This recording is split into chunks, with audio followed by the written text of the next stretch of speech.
The Mumbai market actually overall has been a little slow, both in terms of supply. There have been lots of changes, whether it comes to DC rules or the taxation front. You also have a regulatory bill now which has been cleared by the state legislator.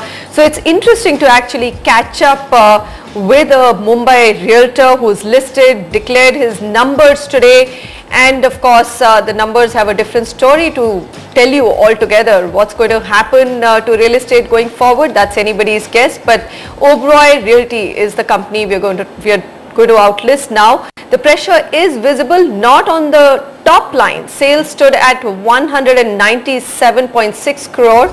That's up 24% year on year. And if you look at profit after tax, there of course you do see a little bit of bleed coming in. It's down about 5% year on year, 100.8 crore versus 105.8 crore. EBITDA, okay, flat, just a percent change, 57% versus 56.1%.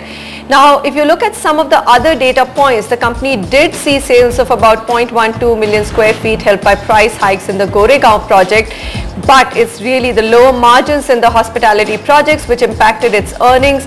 There was also a big negative surprise in results on lower pre-sales in two of its projects, which is Oberoi Splendor Grand and Splendor. There was a sharp price increase by the company across this project, which probably dampened sales further. We caught up with Saumil Daru, CFO of Oberoi Realty, and I started by asking him, your Q1 net profit is down by 5%. So what were the pressure points last quarter? Well, if you will look at it, the top line has grown from about 215 odd crores to 230 crores. So there has been a growth in the top line. If you look at it, we have a mix of properties from which we report the revenues. Some of the properties were enjoying some tax exemptions earlier, and as the proportion of tax revenue, as the proportion of revenues of those projects decrease, my effective tax rate starts increasing because the newer projects get taxed at the regular rate of tax. So if you look at it also, the effective tax rate has gone up from about 24% to about 26 or 27%, which reflects why the margins have come down a little despite there being a higher top line. Mr. Daru, what about the new set of development control rules in Mumbai? Did they impact your performance this quarter at all? Well, really speaking, the main impact of the new DCR rules is this payment of premium for the fungible FSI, and in none of the projects for which we have recognized the revenues and reported the top line, in none of them has there been any payment of premium, because these have all been projects which have been approved in the earlier period. So we are not yet seeing the impact of that coming through on the financials. What about the sales outlook? If you look at Mumbai as a whole, it continues to be negative in the market.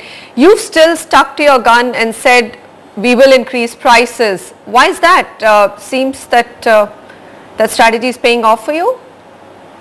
Well, to our mind, what the numbers reflect is, the confidence of the customers, in the company.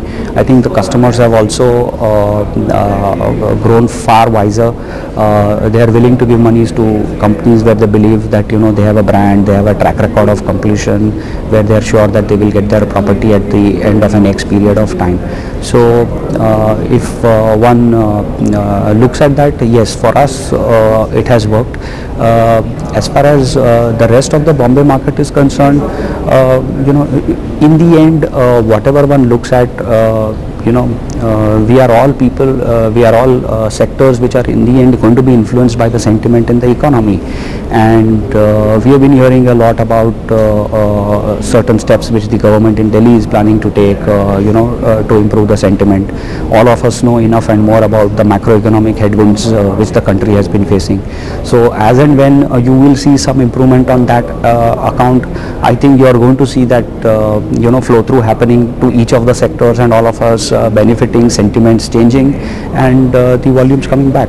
So that's going to be a lot dependent on A, the central government, 2, you will also have to look at what happens at the state levels in terms of the approval process and all of those. So as and when you will see approvals kicking in and then the supply increasing, again you are going to see a little bit of the volumes picking up, because the fact also remains that there is very limited supply available in the market today. Right, limited supply. We have been pointing to that as well in the Mumbai market. But a big recent development, Mr. Daru, has been the state legislatures clearing the Maharashtra Housing Regulatory Bill. How will the industry change now with that new real estate regulator in the offing? Well, we have been on record right from the time when this proposal was announced that we are happy to see a regulator coming in. It's great for the customers. There's transparency at his end. There's a lot of advantage in it for the developers also, because everything gets documented. Everything is clear vis-a-vis a developer and a customer. So what has happened is good. Obviously, one of the things which as a sector we've been asking is a kind of a single window clearance. The fact does still remain that this is one of the most regulated sectors. But yes, with the appointment of a regulator who would be able to control some of the aspects on the dealings between the developer and the customer, it's a welcome development. But yes, in India we have often seen very good policies. All will obviously be left to how it gets executed, and hopefully if the implementation of this new bill works out well, it should work well to our mind, both for the customers as well as the developers per se.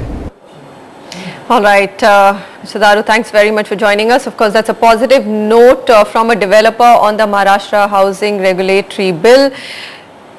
The company actually, the stock did quite all right. It's one of the rare real estate companies which is almost debt free, and a top line growth of 24% has definitely cheered the investors. The stock actually closed about 1.5% plus in the morning or at the close of trade.